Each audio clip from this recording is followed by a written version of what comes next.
जोड़ो, भारत जोड़ो, जोड़ो जोड़ो, भारत जोड़ो। स्पीकर सर, सबसे पहले मैं आपका धन्यवाद करना चाहता हूं कि आपने मुझे लोकसभा में रीइंस्टेट किया।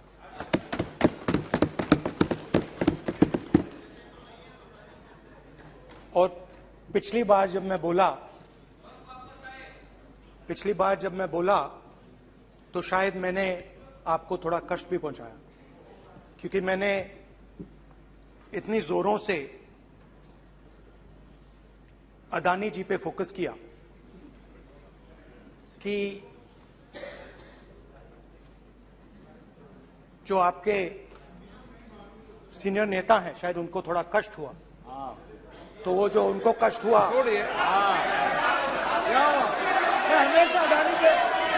हमेशा अडानी पे अभी भी कष्ट हो रहा है। वो जो कष्ट हुआ, अभी भी कष्ट हो रहा है। विषय पे आइए, विषय पे। अभी भी कष्ट हो रहा है, अभी भी कष्ट हो रहा है। ये देखिए, ये सारे ये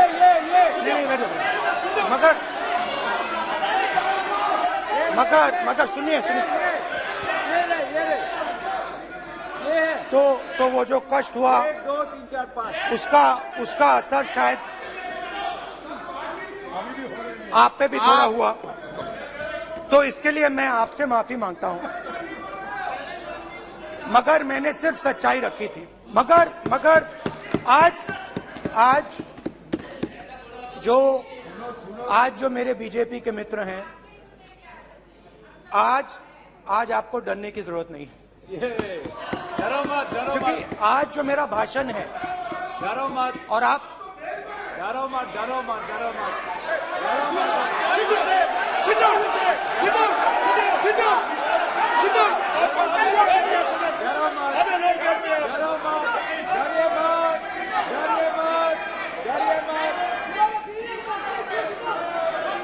स्पीकर सर, अरे बैठा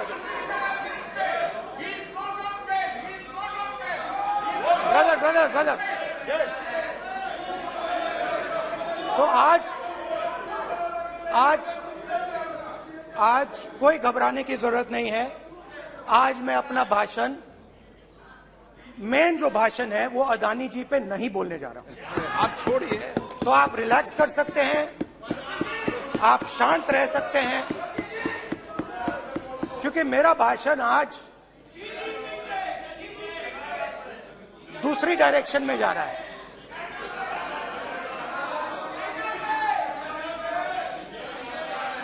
रूमी ने कहा था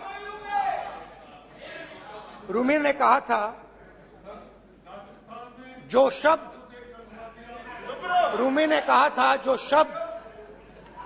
दिल से आते हैं वो शब्द दिल में जाते हैं।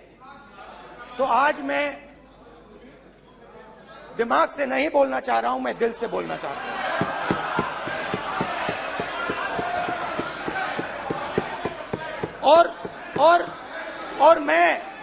और मैं आज आप लोगों पर इतना आक्रमण नहीं करूंगा। मतलब एक दो गोले जरूर मारूंगा, मगर इतना नहीं मारूंगा। तो आप रिलैक्स कर सकते हैं। डरिए मत।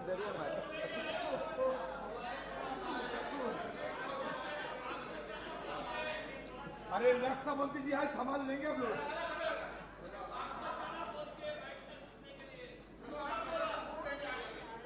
पिछले साल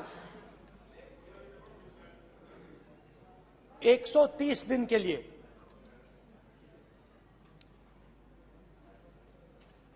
मैं भारत के एक कोने से दूसरे कोने तक गया, अकेला नहीं,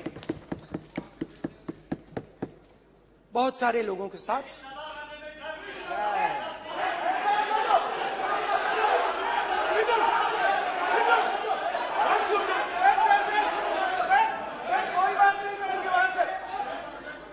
सर ये हमारा टाइम खत्म करने का साजिश है। प्रधानमंत्री बोलेंगे ऐसे ही होगी सर।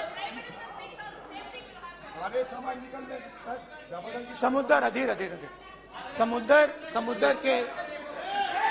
समुद्र के तट से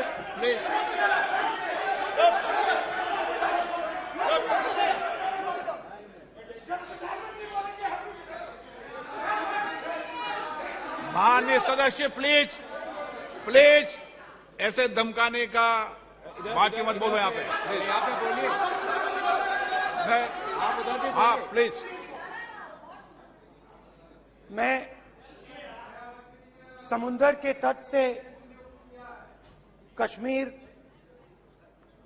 की बर्फीली पहाड़ी तक चला। नहीं, लद्दाख को मैंने नहीं छोड़ा। यात्रा अभी खत्म नहीं हुई है, यात्रा जारी है और जरूर लद्दाख आएंगे, घबराइए मत। बहुत सारे लोगों ने मुझसे पूछा यात्रा के दौरान, यात्रा के बाद कि राहुल तुम क्यों चल रहे हो, क्या तुम्हारा लक्ष्य क्या है, कन्याकुमारी से कश्मीर तक क्यों जा रहे हो। और जब वो मुझसे पूछते थे, शुरुआत में मेरे मुंह से जवाब नहीं निकलता।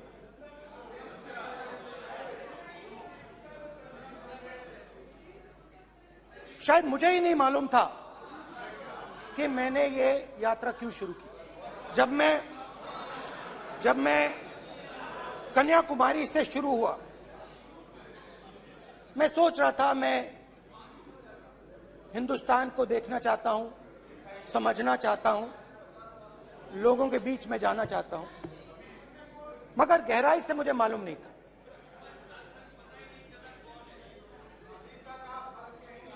थोड़ी देर में मुझे बात समझ आने लगी।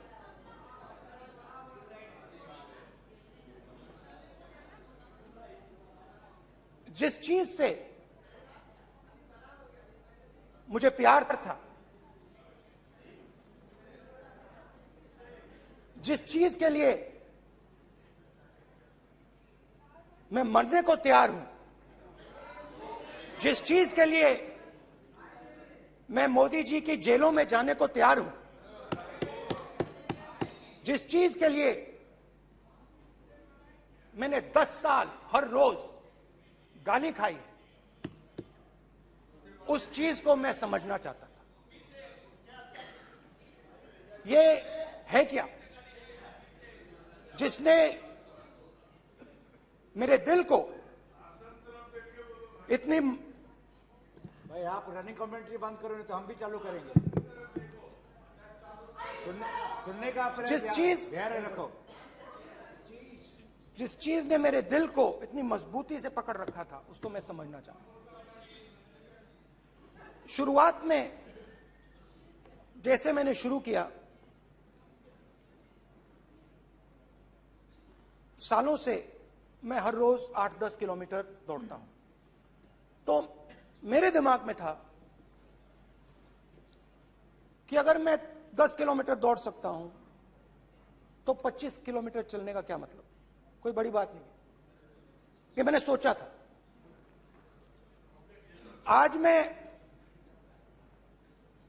उस भावना को देखूं तो वो अहंकार था कि मैं ये कर सकता हूं, ये कुछ नहीं है। तो मेरे दिल में उस समय अहंकार था।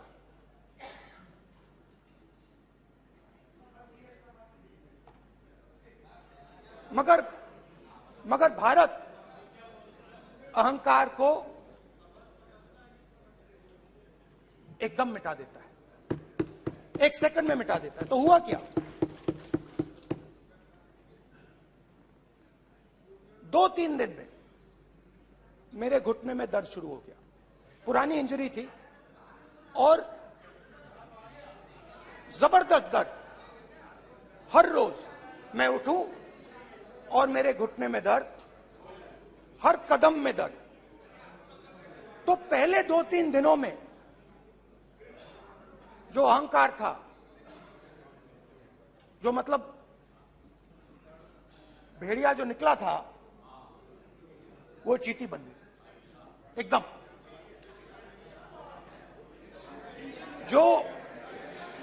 जो हिंदुस्तान को अहंकार से देखने निकला था, वो पूरा का पूरा अहंकार गायब हो गया। और रोज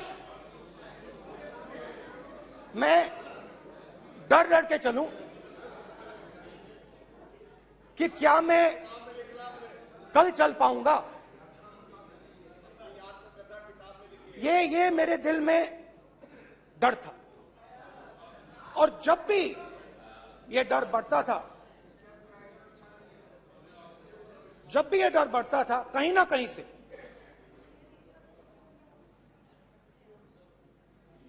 कोई ना कोई शक्ति मेरी मदद कर देती।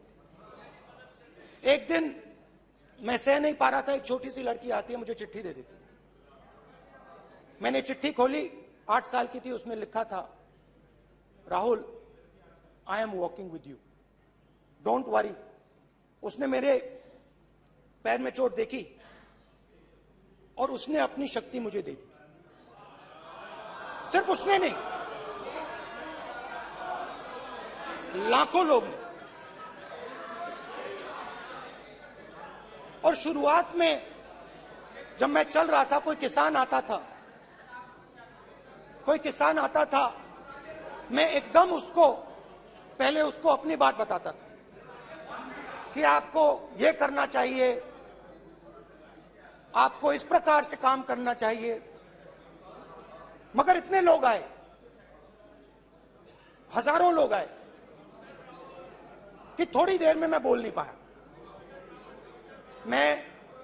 जो मेरे दिल में बोलने का डिजायर था, वो बंद हो गया। बोल ही नहीं पाया, क्योंकि इतने लोगों से बोलना था। और एक सन्नाटा सा छा गया,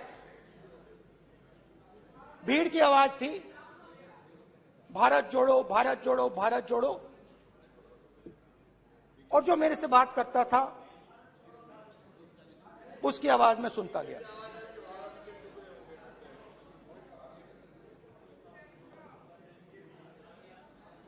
हर रोज सुबह 6 बजे से रात 7-8 बजे तक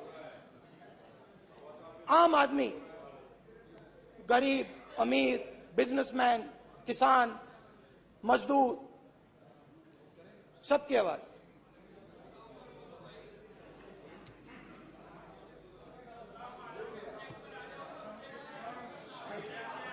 आ रहा हूं।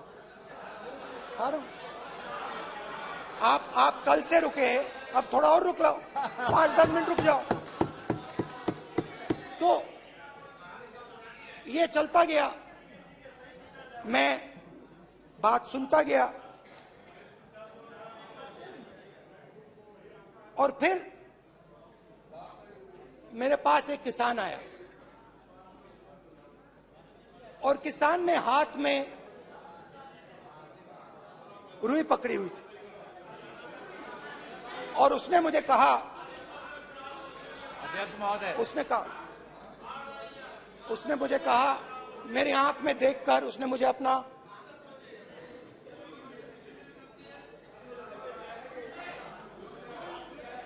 वो रुई का बंडल दिया, और उसने कहा, राहुल जी, यही बचा है मेरे खेत का यही बचा है, और कुछ बचा नहीं है। मैंने उससे, जो मैं नॉर्मली सवाल पूछता था, भैया आपको बीमा का पैसा मिला, वो पूछा। बीमा का पैसा मिला, वो पूछा।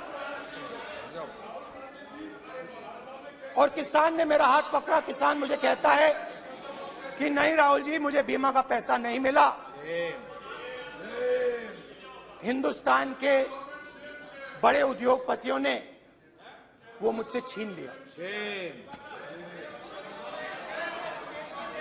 मगर इस बार बड़ी अजीब सी चीज हुई। जब मैंने किसान को देखा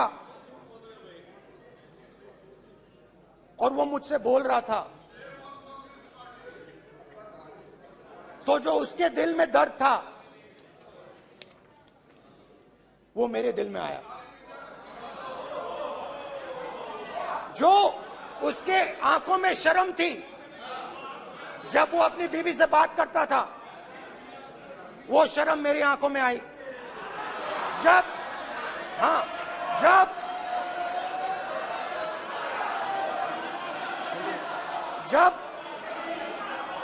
उसकी जो भूख थी वो मुझे समझ आई। और उसके बाद यात्रा बिल्कुल बदल गई। मुझे भीड़ की आवाज नहीं सुनाई देती थी, मुझे सिर्फ उस व्यक्ति की आवाज सुनाई देती थी जो मेरे साथ बात कर रहा था। उसका दर्द, उसकी चोट, उसका दुख, मेरा दुख, मेरी चोट, मेरा दर्द बन गया।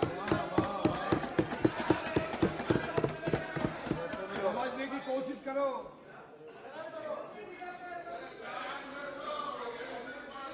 भाइयों और बहनों, लोग कहते हैं कि ये देश है, कोई कहता है ये अलग अलग भाषाएं हैं, कोई कहता है ये जमीन है, मिट्टी है, कोई कहता है ये धर्म है, ये सोना है, ये चांदी है। मगर भाइयों और बहनों, सच्चाई है कि ये देश एक आवाज है। ये देश सिर्फ एक आवाज है। ये देश, इस देश की लोगों की आवाज है। इस देश के लोगों का दर्द है, दुख है, कठिनाइयां हैं। और अगर हमें इस आवाज को सुनना है तो हमारे दिल में जो अहंकार है, हमारे जो डिजायर्स हैं, हमारे जो सपने हैं, उनको हमें परे करना पड़ेगा। जब हम अपने सपनों को परे करते हैं तब हमें हिंदुस्तान की आवाज सुनाई देती है, तब तक हिंदुस्तान की आवाज हमें नहीं सुनाई देती। अब आप कहोगे ये बात मैंने नॉन कॉन्फिडेंस मोशन में क्यों रखी? इसका क्या मतलब है कि भारत एक आवाज है, भारत लोगों का दुख है, भारत लोगों का कष्ट है, मुश्किलें हैं। क्योंकि भाइयों और बहनों,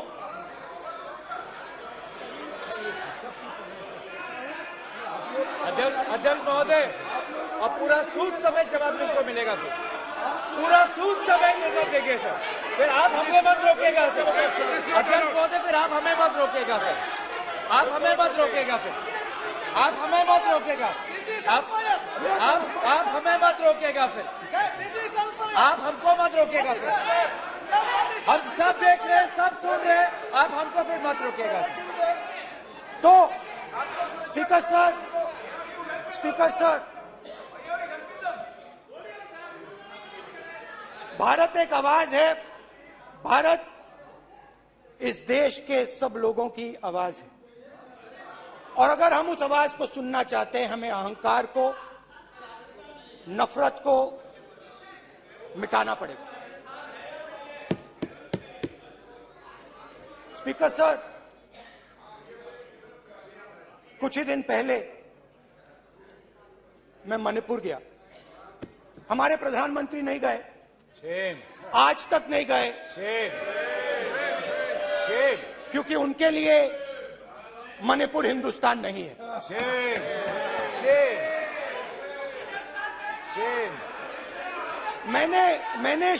मैंने मणिपुर शब्द प्रयोग किया, मगर आज की सच्चाई यह है कि मणिपुर नहीं बचा है। मणिपुर को आपने दो भाग में कर दिया है। मणिपुर को आपने बांट दिया है, तोड़ दिया है। मैं मणिपुर में रिलीफ कैंप्स में गया। रिलीफ कैंप में आज जा रहा हूं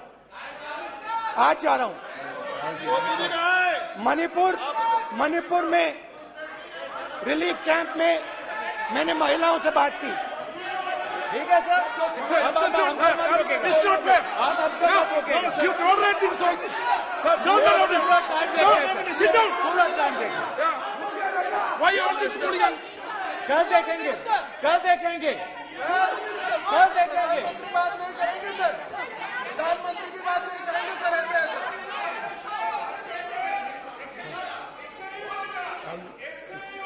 सूद समय मैं जवाब मणिपुर मिलेगा। गया और मणिपुर के कैंप्स में मैंने महिलाओं से बात की, बच्चों से बात की,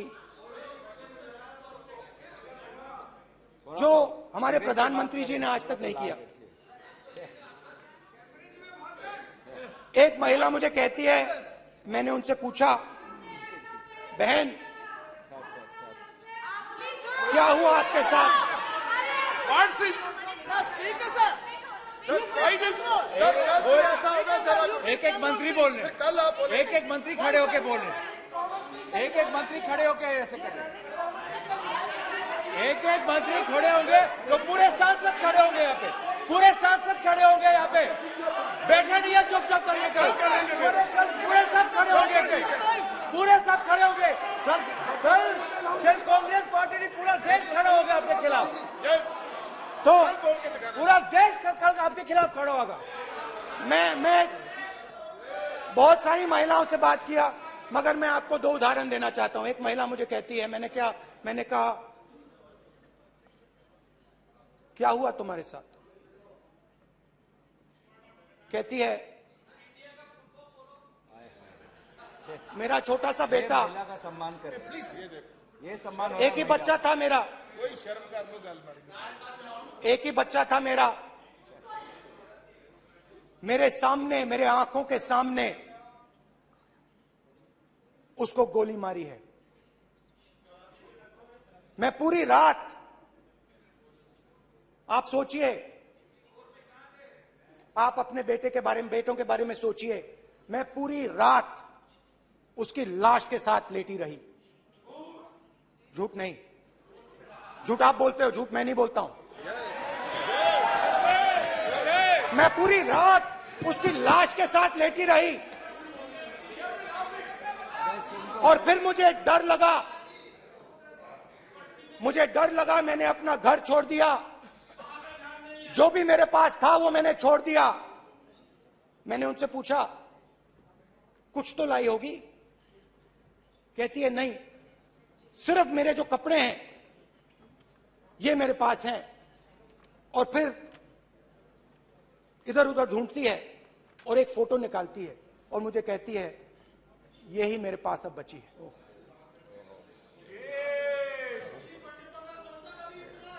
एक और उदाहरण, दूसरे कैंप में मैं, एक महिला मेरे सामने आती है, मैं उससे पूछता हूं, तुम्हारे साथ क्या हुआ? क्या हुआ तुम्हारे साथ? और जैसे ही मैंने ये सवाल पूछा,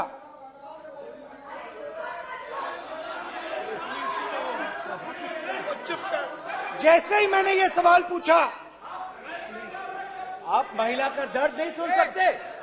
महिला का दर्द नहीं सुन सकते? महिला का दर्द सुनने का आपका धैर्य नहीं है? महिला का दर्द नहीं सुन सकते? महिला का दर्द नहीं सुन सकते? जैसे ही मैंने उससे ये सवाल पूछा, बैठो। सर,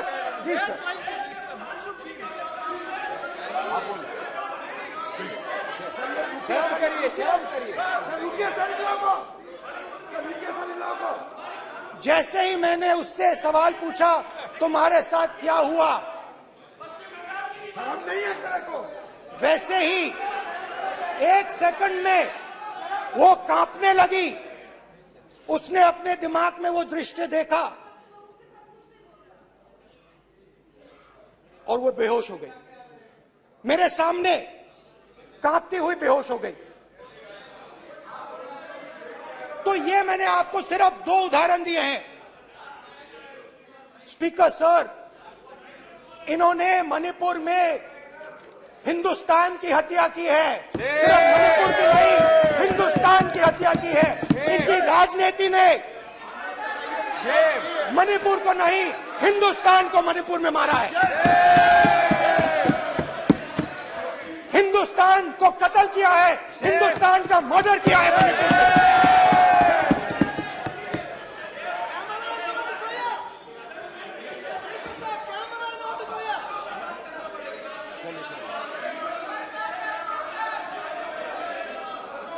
अरे 2 भाग के हैं, शराब करिए जी।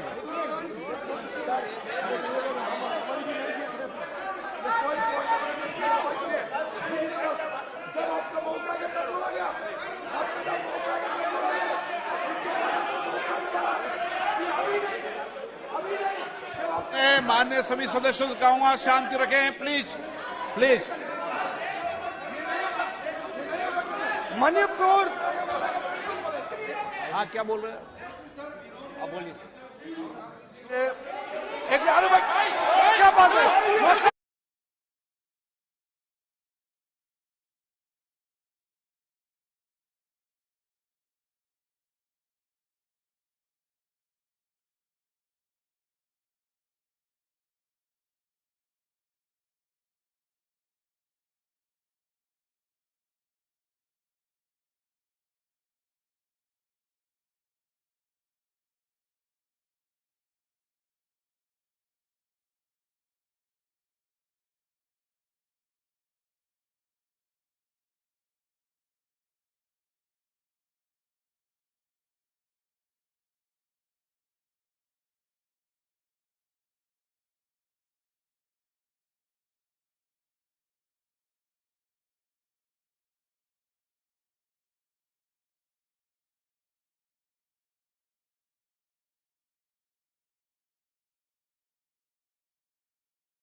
सारा कांग्रेस पार्टी की वजह से चला हुआ है।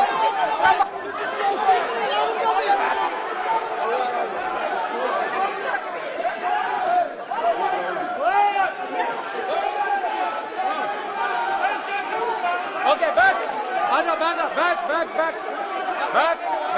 बैक हेमंत, सबको पीछे ले आओ। बैक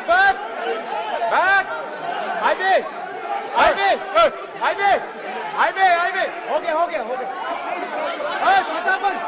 प्रतापन हो गया। आप भाषण नहीं सुनना चाहते हैं? आप भाषण नहीं सुनना चाहते? प्लीज बैठिए, बैठिए, प्लीज बैठिए,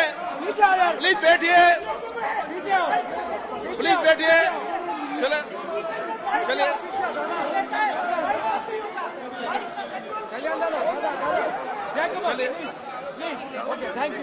थैंक यू।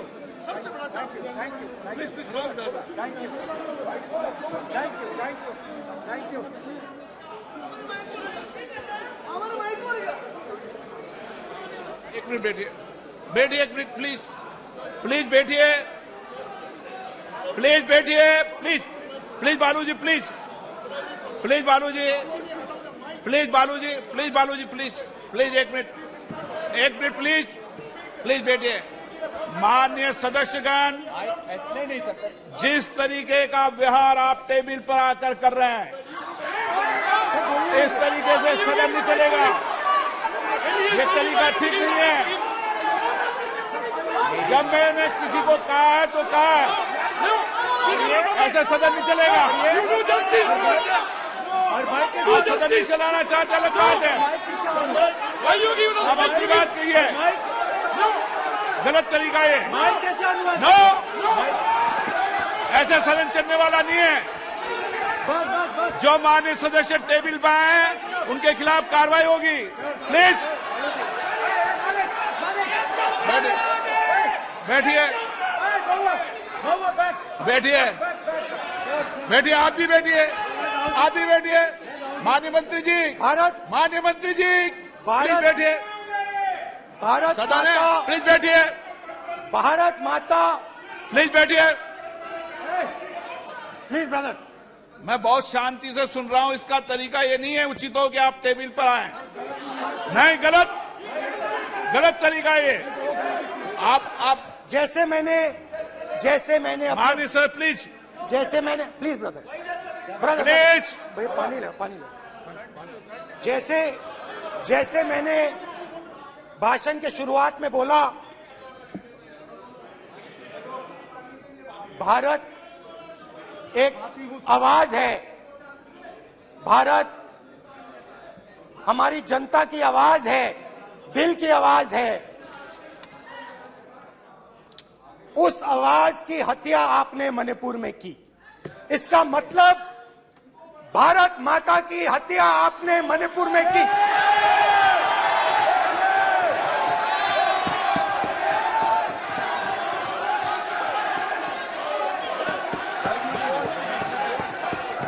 भारत माता को आपने मणिपुर के लोगों के मारा, आपने मणिपुर के लोगों को मारकर भारत की हत्या की है। आप देशद्रोही हो, आप देशभक्त नहीं हो, आप देश प्रेमी नहीं हो, आप देशद्रोही हो। आपने देश की हत्या मणिपुर में की। प्लीज एक मिनट, प्लीज बैठिए, प्लीज बैठिए। अब सवाल आप उठता है, बैठना चाहते नहीं बैठना चाहते? आप बैठना चाहते नहीं बैठना चाहते? इसीलिए आपके प्रधानमंत्री नहीं बैठना चाहते मणिपुर में नहीं मैं जा कह रहा हूं, सकते बैठिए आप, हैं, क्योंकि उन्होंने प्लीज देश की हत्या की है। मणिपुर में हिंदुस्तान की हत्या की है, भारत माता की हत्या की है। मणिपुर के लोगों के दिल में। प्लीज एक मिनट बैठिए आप। तो सवाल उठता है, एक मिनट बैठिए, एक मिनट। आप भी विराजे, आप भी विराजो। आप बैठिए, सही नहीं बैठिए, रहने दो आप। चलो आप बैठिए आप, प्लीज बैठिए आप, प्लीज।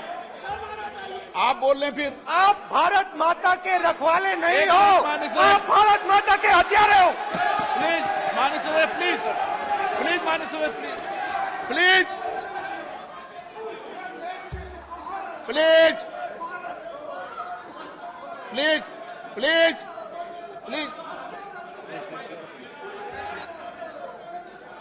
देखिए माननीय सदस्यगण, प्लीज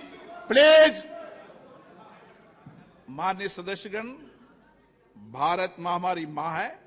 हमें सदन में बोलते समय संयम बरतना चाहिए। मेरा अपनी मां की हत्या की बात कर रहा हूं। मैं मणिपुर में अपनी मां की हत्या की बात कर रहा हूं। मैं आदर से बोल रहा हूं। आपने मेरी मां की हत्या की मणिपुर में। एक मेरी मां यहां बैठी है, दूसरी मां को आपने मणिपुर में मारा है।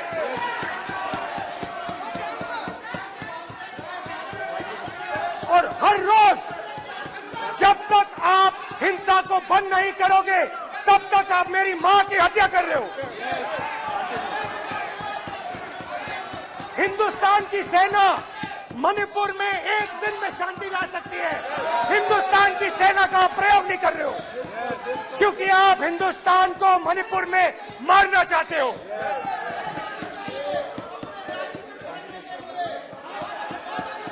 तो अगर नरेंद्र मोदी जी हिंदुस्तान की आवाज नहीं सुनते हैं, अगर हिंदुस्तान के दिल की आवाज नहीं सुनते हैं, तो किसकी आवाज सुनते हैं?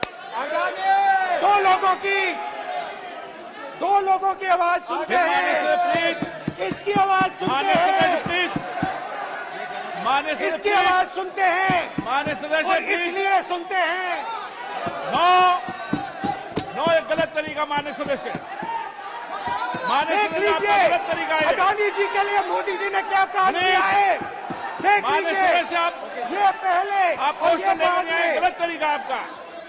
माननीय सदस्य, आपका गलत तरीका है। आप सीनियर सदस्य हैं, आप इस तरीके का व्यवहार सदन में मत करिए। आप बात करिए, लेकिन इस तरीके से पोस्टर लाना ये उचित नहीं है किसी तरीके से। रावण दो लोगों की सुनता था। रावण दो लोगों की सुनता था, मेघनाथ और कुंभकर्ण। वैसे ही नरेंद्र मोदी दो लोगों की सुनते हैं, अमित शाह और अडानी। भाई और बहनों, लंका को हनुमान ने नहीं जलाया था, लंका को रावण के अहंकार ने जलाया था। प्लीज माननीय सदस्य, आप संयमित बोले। आप ये सदन है, आप तरीके से बोलिए माननीय राम सदस्य। ने रावण को नहीं मारा था, रावण के अहंकार ने रावण को मारा था। आप पूरे देश में केरोसिन फेंक रहे हो, पूरे देश में आप केरोसिन फेंक रहे हो। आपने मणिपुर में केरोसिन फेंकी, आपने चिंगारी लगा दी। अब आप हरियाणा में कर रहे हो, पूरे देश को आप जलाने में लगे हो। आप पूरे देश में भारत माता की हत्या कर रहे हो। धन्यवाद स्पीकर।